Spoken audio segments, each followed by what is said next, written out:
چار مینار کے اطراف بدنظمی عروج پر آٹو ڈرائیوروں کی بے ہنگم پارکنگ، تاریخی عمارتوں کا وقار خطرے میں۔ جی ہاں دوستو، چار مینار کا علاقہ ہمیشہ سے پرانے شہر کا دل اور حیدرآباد کی تہذیب و ثقافت کا مرکز سمجھا جاتا ہے۔ یہاں کے بازار، گلیاں، عمارتیں اور لوگوں کا طرز زندگی اس شہر کی پہچان ہے۔ جو بھی حیدرآباد آتا ہے وہ یہاں کی ثقافتی جھلک ضرور دیکھنا چاہتا ہے، مگر افسوس کہ اسی تاریخی اور ثقافتی مرکز میں ٹریفک کی بدترین صورتحال نے اس شناخت کو بری طرح متاثر کر دیا ہے۔ مقامی افراد کے مطابق اس بگڑتے ہوئے ٹریفک سسٹم میں سب سے بڑا کردار آٹو ڈرائیوروں کی لاپرواہی اور بے ہنگم رویوں کا ہے۔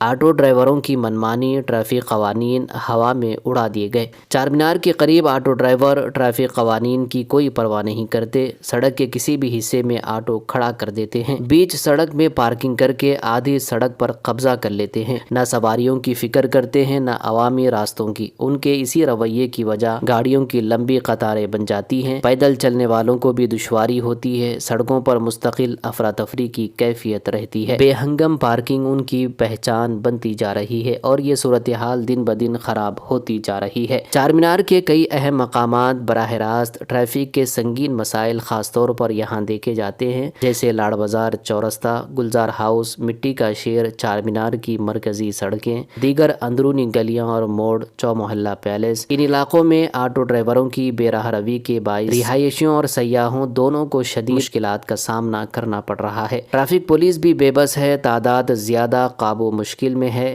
ٹریفک پولیس عملہ بھی اکثر ان بے لگام آٹو ڈرائیوروں کے سامنے بے بس ہو جاتا ہے، کیونکہ ان کی تعداد بہت زیادہ ہے، بار بار خلاف ورزی کرتے ہیں، روکنے پر بحث و تکرار کرتے ہیں، اکثر انہیں کنٹرول کرنا ممکن نہیں ہوتا۔ چند سال پہلے گلزار ہاؤس میں آٹو انٹری پر پابندی لگائی گئی تھی، جس سے ٹریفک میں نمایاں بہتری دکھائی دی تھی، مگر دوبارہ اجازت ملنے کے بعد مسائل پھر سے شدت اختیار کر گئے۔ مقامی افراد نے پولیس سے مطالبہ کیا ہے کہ چوراہوں پر کھڑے رہنے والے آٹو ڈرائیوروں پر بھاری جرمانے عائد کیے جائیں، چار مینار کے حساس علاقوں میں آٹو انٹری مکمل طور پر بند کر دی جائے، بار بار خلاف ورزی کرنے والوں کے لائسنس منسوخ کیے جائیں، بے ہنگم پارکنگ کرنے والے آٹو ضبط کیے جائیں، نیو سٹی کی طرح یہاں بھی سخت قوانین نافذ کیے جائیں۔ لوگوں کا کہنا ہے کہ جب تک سختی نہیں کی جائے گی، یہ ثقافتی علاقہ ٹریفک کے بحران سے نہیں نکل سکے گا۔ چار مینار ایک ورثہ ہے، اسے نظم و ضبط کی ضرورت ہے۔ چار مینار صرف ایک مقام نہیں بلکہ حیدرآباد کی شان اور پہچان ہے۔ اگر یہاں ڈسپلن نہ رہا تو اس علاقے کی خوبصورتی، اس کا ماحول اور اس کی شناخت سب متاثر ہوں گی۔ جس طرح چیونٹیوں کی قطار میں نظم ہوتا ہے، اسی طرح سڑکوں پر بھی نظم ضروری ہے، مگر آٹو ڈرائیور تیزی سے کمائی کے چکر میں کسی اصول کی پرواہ نہیں کرتے۔ ان پر قابو پانے کے لیے سخت قوانین اور فوری کارروائی وقت کی اہم ضرورت ہے۔ دوستو، اس پر آپ کیا کہیں گے؟ کمنٹ کر کے ضرور بتانا۔